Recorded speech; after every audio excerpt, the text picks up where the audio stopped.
Do you know which is the largest asset class in the entire world? It's real estate. Presently, real estate contributes to nearly 7% of India's GDP, and it is projected that it will contribute 13% to India's GDP by the year 2025 and reach a market size of $1 trillion. Andrew Carnegie, the famous American industrialist, once said that 90% of all millionaires become so through owning real estate. But does this wealth come to you overnight? Absolutely not.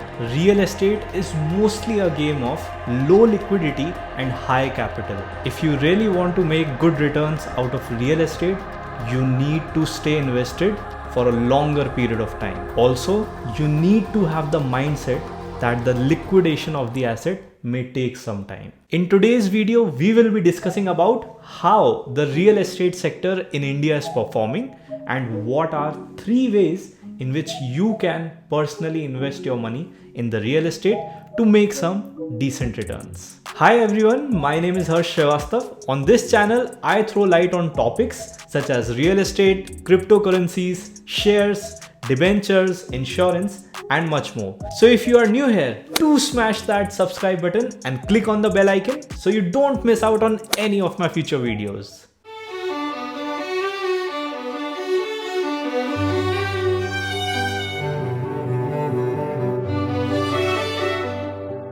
On the 10th of March 2016, India took a significant step towards bringing transparency in acquiring information related to approved real estate projects. It is the very day when RERA bill was passed, and this made the foundation for the rules and regulations required for the real estate industry. Most laws favor the investors. However, the implementation of these laws might still be a question, but it is still a good start for India. The introduction of RERA bill also made foreign investments in India lucrative.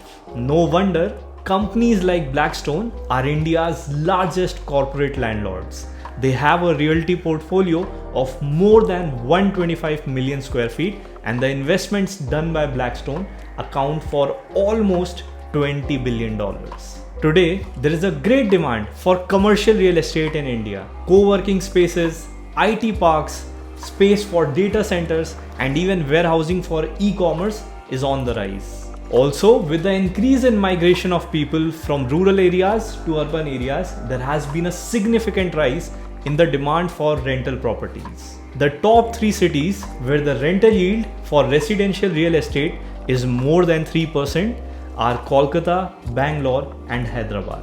The rental yield is the annual rent received in proportion to the value of the property. Other than rent, people who invest in real estate also enjoy capital appreciation in their properties. Particularly in booming areas, the capital appreciation can be as high as 5 to 7% due to the high inflation that exists in India. However, from an investment standpoint, most investors, be it institutional or individuals, prefer to invest in commercial real estate. The reason for that is commercial real estate has higher rental yields. It can go as high as 5 to 9%. So it allows you to generate really good cash flows when compared to residential real estate. Now, since we have established the fact that real estate is a good and viable option to diversify your portfolio, let's discuss 3 ways in which you can personally invest in real estate. The first way would be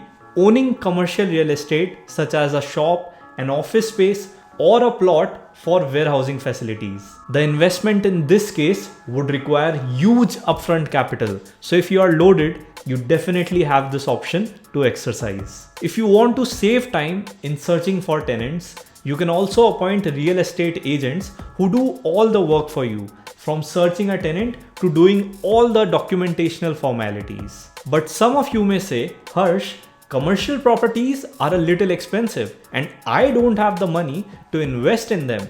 What should I do? You can use the second way, which is to invest in REITs, that is real estate investment trusts. REITs are companies who own income producing real estate.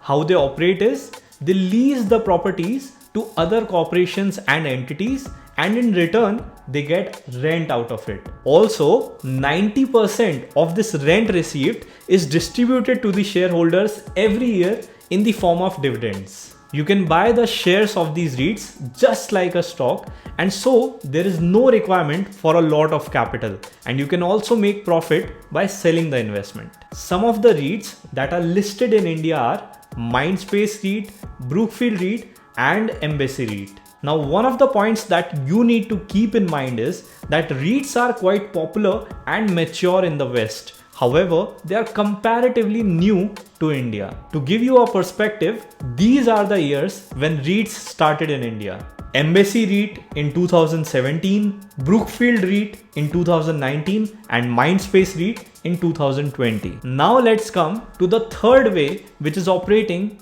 Airbnb rentals. Airbnb rentals require an upfront cost on decor and marketing. Also, when you become a host for an Airbnb rental, there is some involvement needed in terms of maintaining and cleaning the property, because Airbnb usually has frequent new clients. So having a caretaker of the property is really essential if you want to make the earnings from the Airbnb passive. Now, since Airbnbs are usually used for leisure and vacations, the rental yield on these properties is quite high, typically 5 to 7% depending on the location of the property. And if you club the investment in Airbnb with a leverage, you will be able to optimize the ROI, that is the return on investment, to be on a higher side. Leverage, that is debt, allows you to own more than one Airbnb rental because you just have to pay a down payment in the starting,